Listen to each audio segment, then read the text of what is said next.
Concentrated thought is the greatest power known, and properly directed, it can accomplish wonders. This is a summary of The Master Key by L.W. de Laurence. First published in 1914, this work is both a manual of mental discipline and a doorway into metaphysical self-mastery. It's not about acquiring abstract knowledge for its own sake. It's about learning to harness your own mental energy to change your life consciously and deliberately. Where many books dwell on motivation or surface-level thinking, The Master Key digs deep into the science of focused attention, willpower, and personal magnetism. De Laurence presents a framework in which concentration becomes a spiritual force, a means not only for achieving practical goals, but also for unlocking the divine potential of the self. Through structured lessons and practical exercises, the book guides the reader toward a life of greater power, direction, and internal clarity. Before we begin, I'd just like to say thanks to our community. The program is made possible by the generous support of our members on Patreon, direct contributions through YouTube and Buy Me a Coffee, and by subscribers like you. Thank you. L.W. de Laurence, whose full name was Laurent William de Laurence, was born in the United States in 1868, and he lived until 1936. He was an American occultist, author, and publisher known for his deep involvement in metaphysical, mystical, and spiritual sciences. His legacy is not just as a writer, but also as a distributor of esoteric knowledge. He founded de Laurence Scott & Company, a publishing house in Chicago, through which he distributed many texts on spiritualism, mental science, and Eastern mysticism. De Laurence was also known for making sacred Eastern texts available in the West, sometimes controversially, including his editions of the 6th and 7th books of Moses, and Hindu texts on yoga and tantric practices. Although some accused him of plagiarism, in particular of Hanel's book The Master Key System, his influence was far-reaching in the Caribbean and African diaspora, where some of his writings were adopted into spiritual traditions and magical practices. Despite criticism, his books, including The Master Key, remain highly influential in occult and metaphysical circles even today. Above all, de Laurence was a champion of individual empowerment. He believed that with enough inner discipline and spiritual will, a person could shape their environment, magnetize prosperity, and overcome any obstacle. At the heart of the Master Key is a message that is echoed across many great traditions. Thought, when directed with precision and belief, becomes power. De Laurence insists that concentrated thought is the supreme tool available to any human being, and that we can use this tool to bend the world to our higher will. Unlike other forms of idle thinking, concentration demands focus. It is not passive. It is trained, shaped, and directed like a beam of light. The more we learn to concentrate, the more control we gain, not only over external circumstances, but over ourselves. In fact, de Laurence goes so far as to say that the greatest miracle a man can perform is self-mastery through thought control. But this teaching is not meant to remain abstract. De Laurence is clear.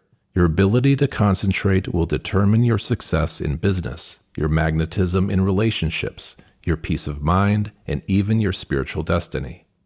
He outlines step-by-step exercises that strengthen the will, discipline the emotions, and bring the conscious and subconscious mind into alignment. Through this alignment, the individual can break free from confusion and weakness, replacing them with clarity, inner certainty, and outward power. Ultimately, de Laurence presents the mind not as a passive observer of the world, but as the master key to unlocking its every door. My 5 key concepts for this book are: number 1, the mind is magnetic. De Laurence teaches that the mind emits an energy, what he calls personal magnetism, that influences the people and conditions around you. When you concentrate, you build and direct this magnetic field. Number 2, concentration requires training. Just as a muscle must be trained to grow, so too must the mind be trained to hold focus. Concentration exercises, such as gazing at a fixed point or maintaining a single thought for extended time, are crucial to spiritual and practical advancement. Number 3, thought forms create reality. Every persistent thought becomes a kind of form in the mental ether.